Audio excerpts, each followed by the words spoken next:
Good afternoon, good morning, good morning. Good morning. This is Dr. Adam Harris, and I'm coming to you from, this is 107.5 WRUU.org, Savannah Radio, community radio with Global Soul. And I'd like to welcome you to our inaugural episode of Your Mind Matters. And we'll be talking about everything psychiatry and mental health related on these programs. And this is our very first show. I'd like to first take time to thank the good people at WRUU for providing me with a format to come to you to talk about these very important issues that are often left out in our community discussions. So once again, welcome. Sit back, relax, and I hope that you enjoy this inaugural show. On today's show, I thought we would take some time to start with the youngest of us, which is our children, and talk about the mental health needs, and in particular things like depression and unfortunate topics like suicide in our youth. Why did I think about the children first? Well, because I read some very disturbing statistics recently talking about children and suicide. And in my practice, I don't see children, I see just adults. And I thought to myself, we see it on the news, we read in the papers, we see it on, Facebook and all these other sites where a child, a teenager has been bullied and has committed suicide. And we have the recent school shooting in Parkland. Our children seem to be under attack from all sides. And to lose a child is a horrible thing to a parent and to a family. And in particular, when you're losing a child to suicide, because it brings up all sorts of terrible questions that there are no answers to. What could I have done differently? Was my child depressed and I missed it? Numerous things. And of course, burying one's child is out of the order of life. As we all walk through life, most of us don't think about the possibility of burying our children. It just doesn't make sense to us. And so I've had the opportunity to treat a number of patients who have lost children, whether those were teenagers or young children to suicide. And in addition, I've treated patients who have lost their adult children to suicide. And there's one underlying fact, which is it leaves the parents hollow and empty and leaves them with a scar that one can't fix. And so I thought today that we would talk about that. And it just so happens that a young lady that I know happened to have experienced this tragedy, and when I was discussing the radio show with her, she asked me if it would be possible to tell her story, what she went through by losing her child. And so I'm going to allow her to do that today. She's going to be my very first interviewee, my very first interviewer, so bear with us. But once again, I'd like to thank y'all for tuning in, and I hope that not just hearing our story and getting from the gravity of it, that you get the gravity of it, but that in addition, we can discuss some issues and try to figure out ways to help our children so that we can reduce this. But the biggest issue is bringing us to the forefront now and talking about it. In subsequent episodes, we'll be talking about various things, and we'll have people that we'll be interviewing on the show. So it will kind of change, the format will change from time to time, but it will be centered around psychiatric care, mental illness, and the issues facing people in the community. And just real quickly, let me throw out a statistic to you that I found very disturbing. The third leading cause of death in youth in our children ages 10 to 24, and we still consider anyone under 25 basically part of our youth group, is suicide. And when I read this statistic recently while reading a paper, I was shocked and alarmed to think that something that is preventable, something just by maybe identifying the triggers and identifying the causes, we could reduce this rate. And so that's why I decided to talk about that today. It's a touchy subject. It's a very emotional, charged subject. But once again, I figured this would be a good place to start. And please, if you've got comments, questions, issues, or story you'd like to tell, please feel free to hit me up on WRUU.org and let me know what you think about today's show. Today we'll be talking to Ms. Candace, and I won't use her last name for purposes of anonymity, and she's agreed to do this interview with me. I'd like to thank her for that. She'll be in the studio shortly, and I'm going to allow her to tell her story, and then we're just going to kind of talk about some of the issues surrounding what happened with her son, and then how it's affected her in addition to what happened to him, dealing with the grief and the loss. And hopefully in the next segment we may go into grief and loss, but we'll see how it goes. Once again, I'd like to welcome you to Your Mind Matters right here on 107.5 WRUU.org, Savannah Radio, community radio with a global soul. And as I mentioned earlier in the introduction to today's inaugural podcast, I have with me a guest, Candace, who suffered a tragedy that none of us would like to ever experience, and the losing of one's child. And so I'd like to thank her for having the courage to and the willingness to help others. Because this is more about others than it is about you. And I'd like to say thank you. Thank you for coming and sharing with us and telling us the story about your precious loved one who was lost. You know, where to begin? From the beginning, wherever you want to begin from. Okay. I would just start with that particular day. It was a school day, a Tuesday. Like, in a window of a few minutes, and life was different. I know that day earlier when he got home from school, we were going back and forth because it was my middle child, and it's just a lot of changes for him, but I knew that I wasn't doing him a favor by allowing him to not do what he was supposed to do. Right. So I said, I'm sitting at the computer and I said, I'm putting my foot down today. You're going to clean the room before you go outside, and, you know. Chores and whatnot. Exactly. Right, okay. And, so I was downstairs and I looked up and it was like a few minutes before the store closed. Okay. And I just was like, I'm going to run to the store. I saw some things down by the door on my way out, and I was like, DeJuan, you better make sure that you get this stuff up before I get back. I know. Went on to the store. And got back, and my sister was there. Mm-hmm. She had company, so distracted. I went on in there, and I was talking to them, and I thought about it, and I hollered his name. You know, you didn't get this stuff up. Right. Thinking you left him with a chore to do, mm-hmm. right? And he ain't got it, like all our kids will do, like right? All of them, exactly. You know, I got two myself, and you leave them with something to do. So I went in the kitchen and fixed me a soda, and my sister, I called his name again. My sister's like, you know them kids don't listen to you. You're going to have to go up there. So I, you know, went in there and talked a little more, and then I thought about it, went upstairs, and immediately when I got upstairs, his room was wide open, so, and the light was on, so I knew he wasn't in there. Mm-hmm. So I went on around the corner to his brother's room, and they're less than 2 years apart, so they were always close.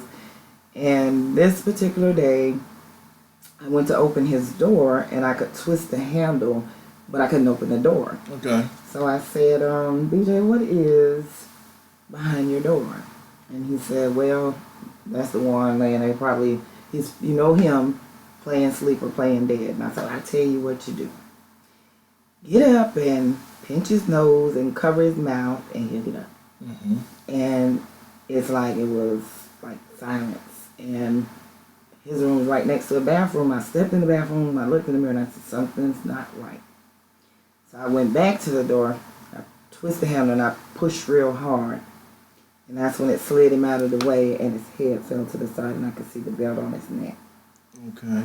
And I could also see that he had soiled his pants, and I just screamed for I just screamed, call 911. And then everybody come running upstairs, and I was trying to do CPR, and the guys that were down with my sister, they took over, and in short order, my son that was in the room, he was devastated because he was on his phone and he had his back turned, thinking that he was in there trying to listen to him on this little conversation with a girl. Gotcha. And he said that, he asked him, man, what are you doing in my room? He's like, I just want to watch your TV. And said that he had his hands clasped behind his head, and, so when he did that, he just turned his back because he thought he was being nosy. Right. So, because that was my thing. I was like, Lord, how could this happen with all these people in the house and his brother right there in the room? Right. So, I immediately started praying, and the ambulance came, and I was frantic. They left me behind, took my sister with them, so I just went in my room, locked up, and just went to praying. And I got a call from somebody that was on the ambulance, and they said that they had a faint heartbeat. Just pray. Right. And I did. And then I don't know how much time passed, but they called and asked that I have anybody to bring me up there. They wouldn't tell me anything. Mm-hmm. And of course, when I got there, they told me that they did everything that they could do, and I just was at a loss. It was like it was not real. I couldn't, Right. I mean, nowhere in your day I can imagine. You start your day out. You left the house, thinking to yourself, I left my children safe with other adults. You left them safe and left with chores to do, and you come back to this. I can only imagine. That's a pain that... I just going back over and over everything in my mind, and I know that two things like that just immediately came to me when I was at the store. I was about to get gas, and something said, go home. And that stuck in my mind, and then the look on, what happened? Right. And I know I scared him. Right. So it was just all that. My marriage wasn't in the greatest place. Gotcha. My ex-husband, he's my ex-husband now, but my husband at Korea, and I called him, and he immediately went, off on me on the phone. So it was just like really, literally like I was in the twilight zone. And you were essentially there, other than your sister. You were alone as far as other adults go. I mean, your husband's overseas. You're there by yourself. Yeah. And this is a peculiar case in the sense that when we think about someone taking, and I don't want to use the word suicide, and I need to use it, but I don't in this case because, and as we talk further, I have the privilege of knowing the entire story. And so I know that there weren't any signs or anything that he was depressed or that this was even possible.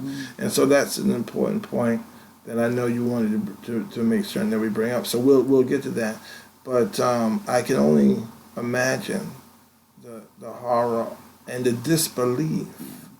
It must have been a feeling like, I must be in another world. This can't be happening to me. Exactly. Right? Because you don't have time to prepare for it. Unlike if you, and once again, the loss of a child in general, as we've talked about this issue before, the loss of a child is outside of, right, it's unnatural. Yes. We're not supposed to bury our children. And so there are so many parents out there that are, from the school shootings in Parkland to inner city violence, to just violence in general, right, against our children, our most precious of resources. We're losing them. And then that devastation has a ripple effect that goes, that not only hurts, but can change relationships. Alter, exactly. Right? Yes. For years, it's like I was here, but it's like a zombie, for lack of a better way of saying it. Sure. Like And then with, people not understanding, and some meaning well, and some, I can't even speak on them, but it's a rough time as it is. You don't have to impose your opinion on everything, but, people don't mean harm, I don't think. Right. But you deal with that as well. Right. So it's like, in a large sense, I became disconnected. Okay. Just to, Right. Disconnected from the people that, and that's the thing, is we have people that we know love us and care about us. And you go through that period of any loss where people rally around you. And then as the dust settles from the loss of whomever it is, people start trickling back into their lives. And you're left, the family is left holding the pieces by themselves, trying to figure this thing out, which, and asking themselves questions that there are no answers to. Finding the answers. In this case, this wasn't a situation, and correct me if I'm wrong, where your son, number one, was having mental health issues that were being addressed, or that were even seen. Number two, and you mentioned this, and I picked up on it, where you said, I remember we talked about it before, that he played dead before, right? Yes, and so, he would act out things. Right. So his brother thinking. So the question now becomes, was this an intentional act? And I know, from talking with you before, the belief is that this wasn't intentional. He was not trying. He had his own room. He could have went in his room. Right. And I just, there have been other situations in his life. Like I said, he was a middle son. He had a new stepdad away from my dad. We're in a new place. Right. With my other son, he was more an outgoing individual anyway. Gotcha. So really and truly, there have been situations where he would, like he had a belt and he had it around his neck, and he's like, and he's like, "Ma, you need to go talk to that boy. He's doing this or whatever." And it would be that. And then when I was aware, I would be able to pull it out of him. Right. But he would never just come to you when he had a problem, or if something was bothering him. That day, I really don't believe that was his intention. He was mad because he wanted to go outside. Right. Right. So how many kids, like we talked about earlier, and before the show, in preparing, how many kids acting out? Yes. Right? Yes. Do things like take pills, or in this case, do and then we also have to look at, which is a whole other issue, we have all of these trends that come up on social media, everything from eating cinnamon to sucking condoms up your nose, all sorts of eating Tide Pods. How many of these things lead to fatalities in our children? And then they're then labeled suicides, right? Absolutely. Now, the stigma. Now, the parent is left Trapped. with, right, Yes. you're left in that being, this is defining your child, Yeah. right? And you're judged Yes. harshly in many cases, Yes. right? Just in this case alone, if we walk back through the dynamics of what happened here, your son was home, your sister was home, there were people home who dropped the ball. And once again, I think this speaks to the fact that this creates the sadness from the loss, creates anger. Anger has to have a direction. Yes. And so either you're going to take anger and you're going to put it inside, or in many cases, people start projecting it out. The parent is left with the ultimate sadness and loss. And now you have the perceived and the not perceived, the true anger coming from other family members and friends. What did you do wrong? How could you miss this? If he did this before, why did you take that? Yes. Why didn't you get him help? Why didn't you do these sort of things? When these are things that were furthest from your mind. Exactly. Right? Exactly. And how many children go through things like that and don't end up losing their life? And that's the funny And that's thing. not When you just mentioned, I don't even know what you just said, but it just triggered a memory of my own. It could have been me. Your own childhood. It could have been me. That could have been you during your own childhood. Right? Exactly. I remember I was maybe 13 or 14, but I know that, I was about 15 because I had a boyfriend. Okay. And I was at his mother's house. I ended up getting in a fight with a girl. Mm-hmm. And she was pregnant, and that terrified me. So I went in her medicine cabinet and got one of her blood pressure pills to calm myself down. Wow. Wow. From there, because the word was that her sister and all them were on their way, so a young man that was there took me to my house. By the time we pulled up in the yard, they were already surrounding the van, and when I got out, they jumped me. And my uncle just happened to be home. He's just 5 years older than me, and he broke it up. But he told my mama, "That's not her. Something's wrong. You need to take her to the doctor." Right. Right. And they did, and they pumped my stomach. So really and truly, my mama could be sitting here. Could be sitting right here dealing with what you're dealing with, and then not as a grandmother later on losing a grandchild, not understand for you. And I wonder if she ever referenced that. Probably not. Because these are the things that happen to children. Yes, these are the things that happen to children. And I'll tell a story later on that to add some levity. But these are the things that happen to all of us. You know, when I was a kid, I remember I got a chemistry set. I don't even think they have chemistry sets anymore. But, and my neighbors told my parents, "Don't buy that boy that chemistry set, he's going to blow himself up." Well, one of the things, long story short, about the chemistry set was in order to see if you created what you were trying to create out of mixing the chemicals together, you did a whiff test, which means you took the little test tube and you ran it across your nose. So if you made ammonia, you did a whiff test so you could smell ammonia. And so being a kid, and I'd gotten on, I made ammonia by this time period and done a number of other experiments, and I got to making chlorine. Now, in today's world, that chemistry set would probably be deemed a hazard to even adults. But I made chlorine gas and didn't continue to read the instructions that said, "Do not do the whiff test." And I did the whiff test, and it was like somebody took 2 pair of scissors and stuffed them up my nose and my brain. My eyes went bloodshot. I really thought I was having a stroke. Scared me to death. But I tell that story to say it was funny at the time, and my parents got a kick out of it because they were like, "See, the neighbor said you were going to finally bleed and blow yourself up." But I had no intention of doing anything wrong with me. But what if I had had a reaction to that chlorine and passed away? Now, my parents, who had been told by other people in our family, because I was that eccentric kid who liked the chemistry set, who was told, "You know that boy going to blow himself up." And now I die from this. How could they have explained that when it was a pure accident? And so let's take it back to your event and millions of other children, just being children, who do things not realizing the effect it could have. I had a patient once who's lost a child to huffing Freon. And the child, they had known the child was huffing the Freon. Now, this child wasn't trying to kill himself. The child was getting high. When huffing, was a big thing. Long story short, the child went out for dinner. They were having dinner. The child went out to take the garbage out. Didn't come back. And so they sit down to eat dinner, wondering, where's she at?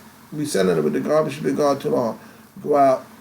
The girl was dead outside next to the air conditioner, the window unit, where somehow or another, I don't know how she did it, I don't know that a leak or whatever, but she had figured out how to huff, and they believe she huffed Freon, the overdose, and died. Once again, a case of what we would call suicide, death by your own hand, but definitely was accidental, right? And so we're looking in your case and in other cases like that. So how do parents live with that? How do those parents, I know those parents had struggled with the guilt over, we should have got her help, but they did get her help. They got her help for the addiction and thought it was taken care of, but kids being kids. So how many kids we've lost to huffing? How many kids have we lost to doing things that they don't think? Because remember, when children are 10 foot tall and bulletproof. I know when I was a child, first of all, we come from a different generation. I ain't scared to tell my age. I'm 48, and I came from a time when we didn't have plastic talker. We had metal talker, and now kids, everything is sanitized for kids. But we came from a time when you could hurt yourself and not mean it, and it could lead to, and it's the same thing now. There are still those things that affect. What's left for the family? Yeah. You know, the family is left with, number one, the loss, Yes. but now the perception of these, and now feeling, like you said, I want to get back to your point, feeling like I don't belong anywhere. Mm-hmm. I don't I belong. don't fit any category. There you go. How is that to feel when because that we're talking about helping people, and so how when we have things like groups for and you don't feel like that person, right? Yeah. It's limiting. Yes. It constricts you Right. because you, like I said, you don't feel like you fit, and so you're not able to be genuine. Right. Right. And Right. that, of course, is going to affect your healing. Exactly. Yeah. Exactly. Because then the truth, your truth, the idea that your truth can't be expressed and anyone either take it seriously or care. All right, my child was suffering with this or this, but Yeah. your child really didn't. So that puts you in a whole other category. Yeah. Are we looking at those children in that category? Are we lumping them all together? Incorrectly. I think that's exactly what we're doing. That's what I'm wondering. Are we doing that? And I'll have to, and in the next, just as for the audience, in the next several segments, I'm going to have someone on grief come in and talk, and also someone that specializes in child and adolescent psychiatry, because I don't. And so these are all lessons I'm learning as well. A child's mind is different from an adult mind. And so when an adult takes their own life, we can be almost assured, in the rare case when you're dealing with someone who has a profound personality disorder, right? But even with those, we don't tend to, in psychiatry, and there are those out there who cut themselves, burn themselves, what we call self-mutilation, to take psychic pain and convert it to physical pain. And we don't tend to take that, not that we don't take it seriously, but we don't look at that as suicide attempts, right? We look at that as for what it is. You can accidentally do it if you cut yourself too deep or if you end up with an infection.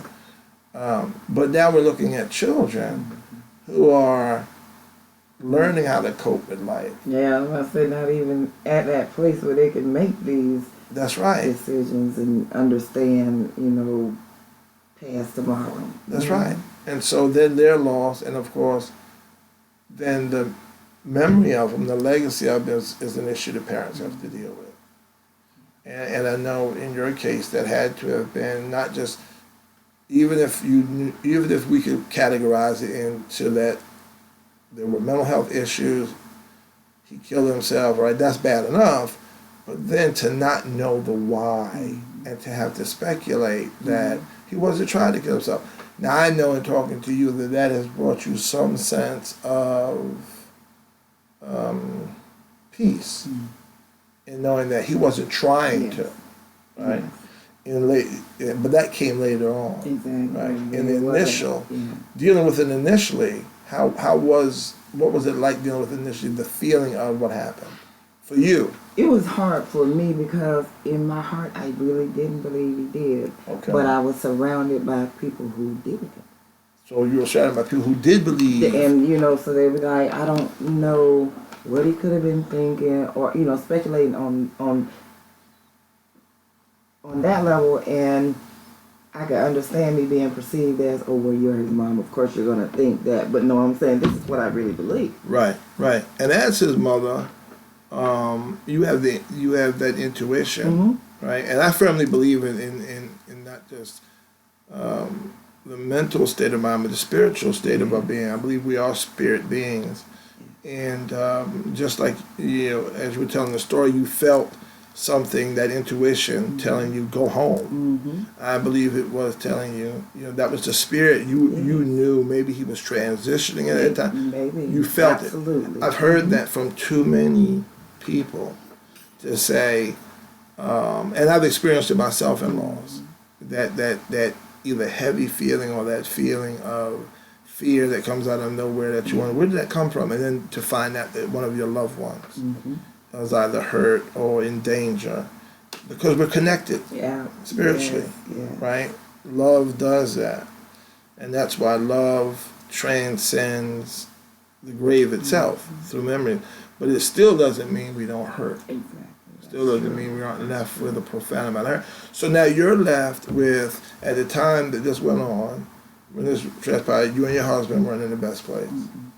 And you also had to not only take care of yourself, but you had to take care of your children, the other children. And in particular, if you wouldn't mind sharing, how did the son that was there with you, how did he, because he found him along with you. Exactly. Right. And he was speechless.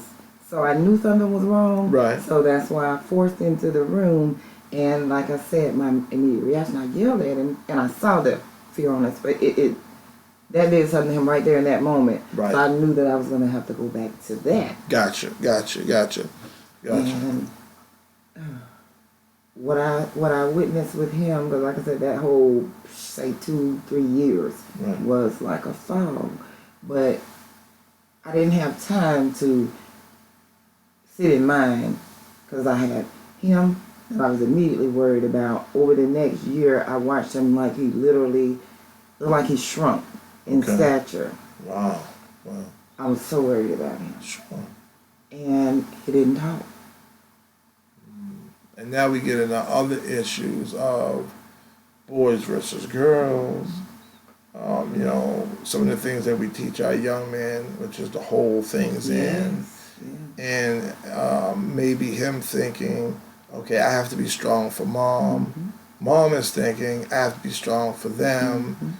And so no one is showing how they really feel. And now we're setting ourselves up for another dangerous situation, right? But it's what we know to do. It's how we know to cope. Especially when traditionally you're a strong person. Right. A lot of people can't see you not strong. Yes. They don't know how to. Yes. Because they've always relied upon your strength. And so when you know that, and once again, let me preface by saying that grieving has nothing to do with strength or weakness. Crying has nothing to do with strength or weakness. Sharing, and that's one of the things I want to take away from this series of shows, however long this goes, with mental illness. One of the things that keeps people away from getting treatment for it is a fear that being depressed, being anxious, suffering with mental illness is a moral failing. Yes. And, from the very first show, I like to, throughout there, that is far from that. It's a medical illness no different than diabetes, heart disease. As known from the statistics, we're losing more children to it than we are to childhood cancers and things. So when we see the commercials for Children's Hospital, we see the commercials for St. Jude's, et cetera, and I'm not saying there's anything wrong with it, but I'm saying the natural inclination is we focus on the physical illnesses that these kids have, because that's human nature. We focus on what we can see, what we can touch. In mental health, we still don't have imaging. We can't look at your brain and tell whether or not you're suffering depression. One would have to talk about the symptoms. Yes, you can look at some people and tell right off the bat, yes, something's wrong, especially people that are close to them. But now we get back to the stigma. How many people want to believe that their loved one is suffering with mental illness? Right? That means especially if that translates in your family into being weak.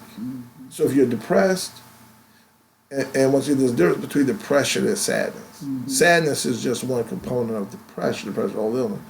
But let's say if you're depressed, you're not taking care of yourself like you used to. You stopped enjoying the things you used to do, and the people around you notice that. Do they interpret that as mental illness, so you need to get help, or do they interpret that as you can't deal with life? Or does it strike something in them that they haven't dealt with, so they just don't deal with you at all? Because that's what I experienced. And that is so, I'm glad you brought that up. I'm glad you brought that up because one of the, and this is personal, one of the issues in mental health that I've always had the hardest time dealing with is loss, grief. Because it always felt to me that the words, any words that I would have for someone who lost someone would be a cliche. Mm-hmm. Things will get better. Mm-hmm. They're in God's hands. So we hear these messages from our loved ones. Why? Because there are no words. But the base nature of human beings, the love is to want to help one another. And so we have to say something. Yeah. And I've just come to learn. Uncomfortable silence. That's right. Yeah. It can be devastating. It's also, like you said, it's a good point, it's probably the reason why, and I'm certain you experienced this, it's probably the reason why you felt maybe at times isolated by your loved ones. Yeah. You know, after the funeral, after everything is said and done, we are people. Mm-hmm. And a lot of times people interpret that to mean, well, people didn't really care about me. But another interpretation is they don't have the words. Yeah. No one has the words. They don't. Right? Mm-hmm. So we see that in our traditional handling of funerals. What do people bring? Food. Right? Mm-hmm. Food. Mm-hmm. They bring you things to lighten the load, but when it's all said and done and that person is still grieving, what do you say to them? What do you do? And so you're left with that. I know that must have been hard to deal with. And then, of course, adding to it the fact that you don't know why. You didn't have a base from which to start with. So how many parents don't have a base from which to go forward to try to figure out, what do I do next? Because we always have to do something. Yeah. We have to blame somebody. We have to do something about it. Where do we go from there? Where did you go from there? Within the first week, I just couldn't get it out of my head, like, how? That's just what was, and it was very difficult because my son shut down, okay, and he's the last person, so, and I could tell that it was too uncomfortable for him, because when I would ask him, try to ask him, well, what was he? And they're like, Mom, I already told you, like, it was too much for him. Right. I went to the hospital. I talked to the medical examiner. I'm just trying to understand. We had so many people in the house. His brother, he had his own room, so, he was in the room with his brother. His brother was right there. How nobody didn't? And she said, Ma'am, what a lot of parents don't realize, a lot of kids don't realize, when you have something tight enough to restrict your airway, it's not going to choke you. It's not going to make you make noise. Right. But what happened is he passed out. Okay. And because, when you pass out, you can't struggle. That's right. That's right. And because of the lack of oxygen, it made his heart speed up, and he ultimately died of a heart attack. And she said, either make you feel any better, it's like he went to sleep and didn't wake up. He didn't suffer. Right. And it's just like, wow. I'm so very thankful for this, because I've known that he didn't die in vain. Right. He was such a very sensitive, caring, wise soul. He was a gift to me, I know that. Yes. A gift at the funeral, the families that came together, because there's a young lady, I have to mention this, she had children from his dad, after we split ways, and we were all there together. And years before that, it's like she wanted to fight, because, this was her love, and, but when we were at a gym one day, and I'm sorry, but she was sitting there, and it's like something, and I always say the Lord was saying, speak to her. And I'm arguing in my mind, I'm not saying nothing to her. Right. And it's like, it just kept gnawing at me. And if I was her, I probably wouldn't have spoken to me if I was her. But I was like, Twyla, what are you having? You know, and she just looked at me and I'm like, she's like, I'm boy. And I said, it doesn't make sense for us to hate each other. You know, what if you had a girl? They might go together one day. I'm like, you know, I don't want him. You know, these kids are brothers. Right on. And eventually we became good friends. Wow. When my aunt came to help me with everything, because I never dealt with a funeral. Right. You know, Right. we went to the funeral home here in Dorchester, and Mr. Miles said to me, do you know anyone? Do you know what you want to do? I said, well, I know I want to take him home because that's where I'm going to go. Okay. And he asked me, do I know any names? And I named the people that were there when I was young that I knew of, Mr. Odie, because him and his family, it was a tradition. Right. But he passed, and his son, the business fell apart. Gotcha. So my aunt's like, no, actually the Carnegies are handling it now. And I was like, okay. So she said, Dafina, and he's like, wait a minute, Dafina Carnegie, little young girl, got a little jiggle wish you want go tooth in her mouth. Come to find out, they went to school together. Wow. In short order, they had worked everything out. They would meet in Jacksonville. We had the wake here in Hinesville for his friends here. Right. They met in Jacksonville. Everything went so seamless. And when we got there, the suit that I had picked out for him and BJ and Andre, Twyla boys had on the same suit. Wow. And it just was like amazing to me. All these people this young man done brought together. And we used to be like the Rockefellers and, the Clintons back there scrapping. But it's just like I sat there and I'm thinking, now what if you wouldn't have spoke to her that day? That's right. You never know who you might need. You never know who you might need. We need one another. That's love. That's a love doctrine. We need one another. And in the midst of pain, sometimes the voice or voices that come to us that soothe us the most aren't the people closest to us. Mm-hmm. Right? Yeah. And so I found it as well in losing both of my parents in the same year. Some of the voices that comforted me the most were people that were in my periphery. Mm-hmm. They weren't people that I was looking directly at, and then vice versa. Some of the words that I had to swallow and not react to were from some of my closest family. Yes. But once again, it was the love that told me they don't mean any harm. Yeah. These people are not trying to hurt me. They don't know that I'm angry every time someone says to me, well, your dad's in a better place. The better place was here with me. But I understand that that's not selfish, but that's me being self-concerned because I still needed them. Same thing I have to imagine with children. Once again, we go back to the base, which is it's unnatural in our minds to lose our children. We don't plan for that.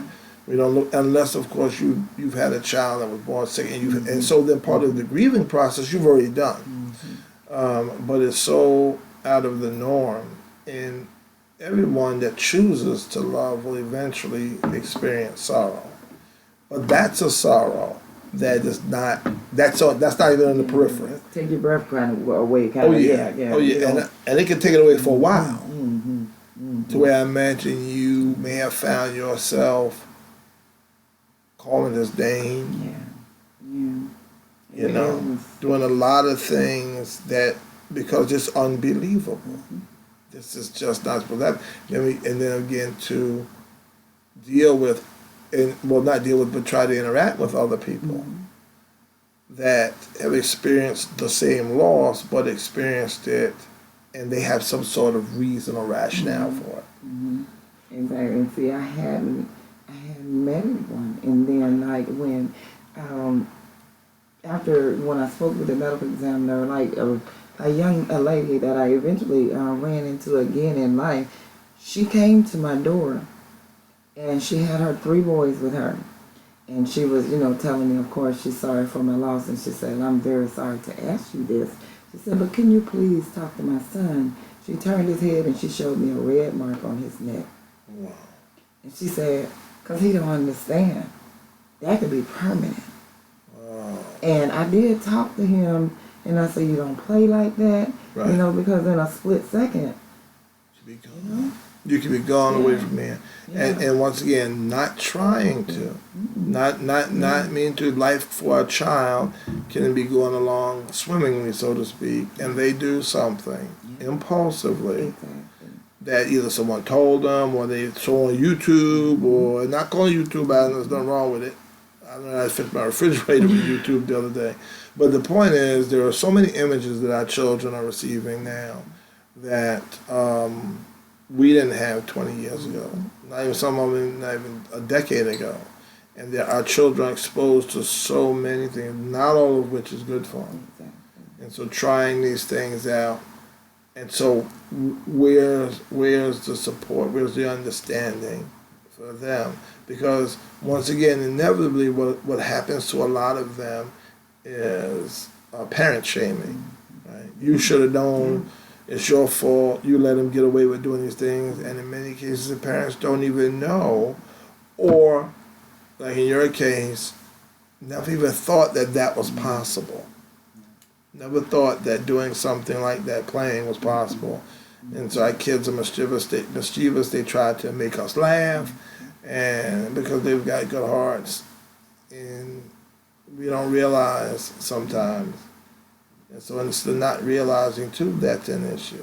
The hardest thing initially for me to deal with was as I was downstairs before the company came, before I went to the store, and I was sitting there. I knew he was angry with me because I had went up there and he was asleep, and I was like, no. I woke him up. You're going to get this room clean, Right. you know, and he was mad. And I was downstairs and I'm sitting to the computer and I'm going through all these things in my mind. I know it's hard for him. I know, you know, he's not used to having a stepdad. I know, you know, it's a new baby. He was the baby for so long. You know, I know he's away from my dad.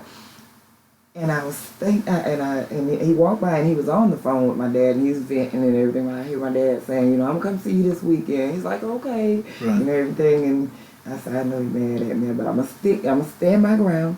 And I said, you know, when he's done, I'm going to go up there and I'm going to give him a big hug. And I'm going to sit down and I'm going to talk to him. You know, you got to help. You got to do your part, you Right. know. And I never got to do that. And that was, you know, and that's why didn't you just do it when you thought about it? Right. I did that to myself. Yes. So Yes. that was very hard because I never got that chance. You never got that chance. And so then you end up punishing yourself, feeling guilty about, but of course, that was your plan. Yeah. Your plan, but we can't foresee it. If you had no clue that anything like this was even possible. And then it happens and you're left trying to figure out, now what do I do with these feelings I have? Yeah. How, I know you don't get over it. By getting over it, you don't forget it, and I know it always hurts. But can you speak to it at all? How did it change for you over time, the pain? Yes, and I'll say that at each point where I was able to not have to worry about how I'm delivering it, but let some out. Right. And 9 out of 10 times is when I'm with someone that I'm safe enough to. It's something about that Gotcha. that has helped me tremendously over the years. So it may not necessarily have been even group for you. It was individuals. It's a process where, you know, as you come across individuals, and not all of which are professionals, right? No. Loved ones, and then sometimes, once again, people that weren't, is finding in the midst of all of that darkness, that little point of light that lets you know that there is light outside. Exactly. I was in a church and they had a discussion on it. Okay. And of course I felt paralyzed there. It was too raw and too fresh for me to even open my mouth, but I left there very upset. And I was in school at that time as well. I had a son that wasn't quite 3, and instead of, I went ahead and took an incomplete for that semester, in which I wasn't even, I never dealt with anything like this before. I wasn't even aware that that was an option, because the very first class that I had after that happened, that professor, when I went to him, he's like, well, I don't do incompletes. I got a book coming up this summer that I'm working on, so if I'm not going to not come to his class, I might as well come to all of them. Right. So I went to the next class the next night, and the professor did a double take. He's like, what are you doing here? Right. And then I told him what he's like, he's absolutely wrong. You go home. You don't have to be here. And we went, from there. And that one, that just goes back to people can be so nasty, because it felt like, in a sense, he got me back for that. Yeah. He told me that when I came back from the incomplete, and the next semester was the semester I was graduating in, he said I had 10 weeks to complete the project, the paper, the final paper and everything. And in the end, he ended up giving me a D on it, because he told the department head, he told me 2 weeks. It was his word against mine. Right. Because he was working on his book. Yeah. He said to me, because I was so angry that, somebody could be so callous. Sure. He's like, and matter of fact, I had his exam before I went to that second class. Mm-hmm. And I did, I just focused all my energy into that. Gotcha. So he said to me, you did better on this than you did before your son passed. Yeah, people can be ugly. People can be very ugly. Yes. And so that's one of that's a case, and like we were talking before, people don't have words, but are people just insensitive, mm-hmm. or in that case, was that meant to be mean-spirited, right? Yeah. And you could definitely say how one could take that was definitely meant to be mean-spirited. Mm-hmm. And that also highlights the fact that when we go through tragedies of any kind, but especially in this case, mm-hmm. you didn't get an opportunity to push a pause button on life. Mm-hmm. Life keeps going. We don't get an opportunity to pause, stop, mm-hmm. and say, let me get my head together. Mm-hmm. Let me sit here and then hit pause again, and life picks back up. We have to keep going. Yeah. And, how do you keep going with all of the questions, mm-hmm. all of the pain, all of the responsibilities, and that taking up all of that energy? No, can't nobody tell me it's not a God. Amen. Amen. Amen. I would join that. Nobody. Because these are things that, and I've often told people, how can you have faith if you don't believe in the supernatural? God is still performing miracles, right? Mm-hmm. And so we just have to see them mm-hmm. for what they are. Mm-hmm. The miracle of life, mm-hmm. right? How fragile it is that we would wake up every morning, but also it's the miracle that it gets us through those periods. When we look back and say to ourselves, I don't know how I got through it. Yeah. I don't know how I did it. I just know I didn't do it by myself. I wasn't alone. Couldn't have. Exactly. I couldn't. Exactly. And then to usher your children through that time period, right? Really, did you ever receive any kind of support from anyone else in particular that you may have thought, well, maybe they were dealing with something like that and they were able to, or was it not there for you? Mm-hmm. Wasn't there? Mm-hmm. Right. I only had even just one cousin who had lost a child, and that was at birth. So, she came to me and she said, everybody want me to talk to you, but I don't know what to say. Right. Once again, no words. And she actually experienced mm-hmm. the loss of a child, but once again, in a different setting. Mm-hmm. And so, yes, she probably could have said, this is what will happen with grief. Over time, it will change, but how would you receive that, right? Nobody was, because everything sounds like a cliche. So we get back to, there are no words, but in the midst of dealing with it, because we have to continue to go on, and that's, one of the takeaways I hope people get from your story is that, number one, you had to go on. Mm-hmm. You have to go on. And then is finding people who've been through something similar that could relate to that, and that can be very difficult. What I can say to that is, because I had no one, I talked to God. Amen. And what I know beyond a shadow of a doubt, because prior to that, as I mentioned, I wasn't in a great marriage. Prior to that, I would say that I settled for things Right. that I deserve better. Mm-hmm. And in that experience, not, accepting this little bit from you just so you will be there for me, not even having that, and starting to cry out to the Lord, He led me on the path towards my healing. Immediately when I was able to leave the school, Mm-hmm. what I decided I would do, because it was going into the summertime, and I said, well, let me see if I can find an internship. Gotcha. Ended up doing my internship at Youth Challenge on post, and there was a director there, Mr. Hughes. He immediately just embraced me. Mm-hmm. And seemed like the moment we were alone, we talking, and I'm just tell me a little bit about yourself, and it's just it was like an old friend. I trusted him Right. inexplicably. Gotcha.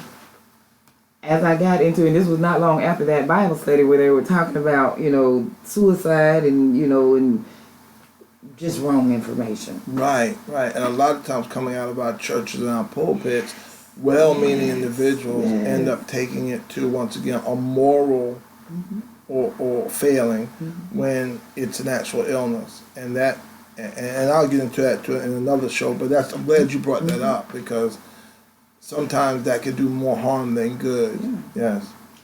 He said to me, as I, told him the story and everything that had taken place, he said, well, I differ on that. And I said, what do you mean? He said, well, in the Bible, there's a story about the father that brought his son before Jesus, and he said he throwing himself to and fro, thrashing himself, and I can't get it out through fasting and praying. There's nothing I can do. And it was Jesus that helped him. Uh-huh. What I took from that is, situation that can lead to something like that could be mental illness. And Right. even if that is the case, you can't judge someone. That's just like any other sickness. That's right. And That's he right. he helped me to feel better about my thoughts, because I didn't have the words for it, but I know what I was feeling. Right. And it's hard when you're outnumbered. Yes. And this is what everyone's saying, so Yes. he gave me peace of mind in the sense that when Jesus said to him, these things, and more I'm going to leave behind with you. Right. But see, today, we don't have Jesus with us right now. That's right. That's right. We're not in the flesh walking with us. Yeah. So Yes. that just really helped me. And then my son, BJ, like I said, he was struggling. I ended up getting him a math tutor, and we would come back and forth to Savannah to meet with her at the library, and just in conversation, we got to talking, and and I was telling her my concerns about him Right. and everything and what all had happened, and she was like, wow, that happened to my sister's son. Wow. And it's hard because you really can't talk to anybody because people can't relate. Right. And it was like, I didn't meet her accidentally, Right. so it's been a series of occurrences like that along the way. So if I can say anything, even if you feel like you don't have nobody, not alone, cry out, because God always hears. And on that note, I want to thank you. I can't say anything, and I don't want to mess. I don't want to mess anything up with it, because that sums it up. That sums up. With this crowd, get some help.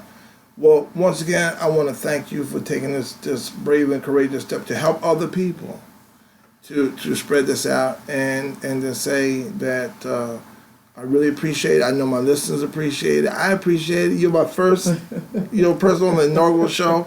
I know this is very difficult, but once again, Candace, thank you so much. You're welcome, and thank you. This is Dr. Adam Harris. I appreciate y'all coming out and listening to me.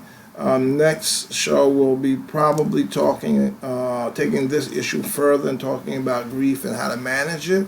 Once again, you're listening to 107.5 WRUU Savannah Community Radio with the Global Soul. I want to thank you so much for listening. God bless, and have a wonderful weekend.